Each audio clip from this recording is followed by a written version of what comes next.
শখের দাম নাকি ৮০ টাকা। তাই শখ মিটাতে গেলে মেয়েদের কত কিছুই না লাগে বলেন।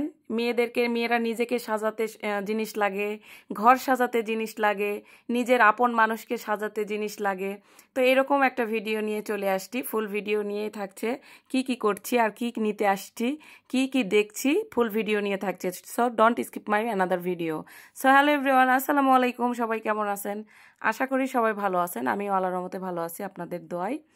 তো আজকে আমার শরীরটা অনেক খারাপ লাগছিল। আসলে আমাকে দেখেই বুঝতে পারবেন আপনারা, আমি একটু না, অনেক পরিমাণের অসুস্থ।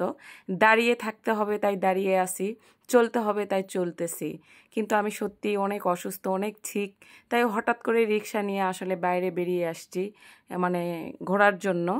তো ঘুরতে ঘুরতে হঠাৎই দেখি, রিক্সায় চড়ে দেখতেছিলাম যে এখানে মাটির ঘর, মানে এই ঘরটার নামই মাটির ঘর। হ্যাঁ, কারণ মাটির জিনিস বিক্রি হয়। আর এই মাটির জিনিসগুলো কিন্তু অত্যন্ত সৌন্দর্য, এক কথায় সুন্দর। এই মাটির জিনিসগুলো অনেক আগে অ্যাভেলেবেল চলছে, প্রত্যেকটা বাড়িতেই মানে এগুলো অ্যাভেলেবেল থাকছে। তারপরে গ্রামে মানুষ ওই যে ভাড় বলে না, ভাড়ে করে নিয়ে যায় তো বিক্রি করার জন্য। এখন মানুষ আপডেট হয়েছে, মানে দিনের সঙ্গে তাল মিলিয়ে অনেক, মানে কি বলবো, যে ডিজিটাল হয়েছে, তাই এগুলো জিনিস আর মানুষের প্রয়োজন পড়ে না। কিন্তু অনেক বছর পর হলেও এখন কিন্তু মানুষ ঘর সাজাতে বলেন, শোকেস সাজাতে বলেন, বা নিজের ব্যবহারের ক্ষেত্রেও এখন এই মাটির জিনিসগুলো শখের জন্য কিনে। তো আমিও ব্যতিক্রম না, আমিও আসলে কিছুদিন হলেই ভাবছিলাম যে এরকম মাটির জিনিস আমিও কিনবো। আমারও আসলে অনেক শখ ছিল যে আমি কিনে সাজিয়ে রাখবো, বা খাবার, রেগুলার যে খাবার আইটেম আমাদের হয় সেগুলোতে ব্যবহার করব। তো আসলে যাব করে হয় না ওইভাবে। তো আজকে শরীরটাও খারাপ লাগছিল, মনটাও খারাপ।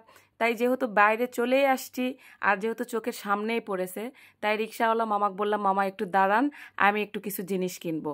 তবে নেমে দেখি অনেক রকমের জিনিস, মনে হচ্ছিল যে সবগুলোই কিনে নেই, নিয়ে বাড়িতে নিয়ে এসে সাজায় রাখি। আমরা মেয়েরা সাজাতে পছন্দ করি, ঘর সাজাতে বলেন, নিজেকে বলেন, সব কিছুতেই আমাদের মেয়েদের তো এগুলোই কাজ বলেন। আর সবচাইতে আমার কিন্তু এই ডিশটা বেশি ভালো লাগছে সব কিছুর চেয়ে।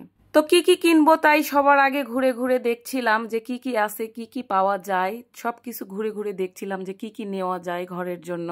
তো এই জন্য পুরো ঘরটাই আমি ঘুরে ঘুরে দেখছিলাম যে কি কি আছে। এখানে সবচেয়ে বেশি আমার ভাল লাগছে প্লেটগুলো, তারপরে তরকারি রাখার ডিশ, তারপরে হচ্ছে আপনার মগ, পানি খাওয়া মগ। এই তিনটা জিনিস আমার বেশি ভালো লাগছে। তাছাড়া সব কিছুর ফিনিশিংটা অনেক ভালোই ছিল, কিন্তু ভাইরে ভাই দাম ছিল অনেক বেশি।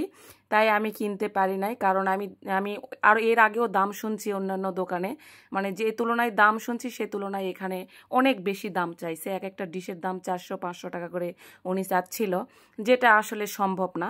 তো আমি ওনাকে বলছি যে আসলে এটা কি ফিক্সড প্রাইস, বলছে না একটু কমানো যাবে। তো এই জন্য আজকে আর নিইনি, তাই অন্য একদিন নিব। আজকের ভিডিওটা এই পর্যন্তই। আল্লাহ হাফিজ সবাইকে।